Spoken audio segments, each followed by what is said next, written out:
আসসালামু আলাইকুম। পাহাড়ি, ওই যে উপরে দেখেন পাহাড়, ওইখান থেকে পানি নামতেছে, পাহাড়ি ঢলের পানি। এবং আমি এখন যে জায়গাতে দাঁড়িয়ে আছি এই জায়গাতে একটু আগে পানি ছিল, এবং আমরা একটু আগে দেখে আসছি ওই সামনের দিকে একটা ভাঙা পড়ছে আর কি, মানে একটা পুরো এলাকা তলায় গেছে পানিতে।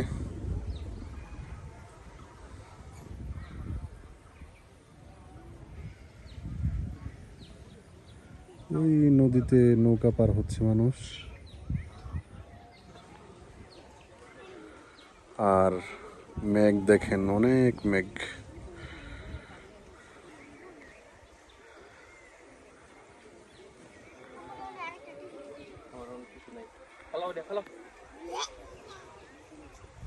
আরে দেখি যদি না পরে পানি দিয়ে দেবেন।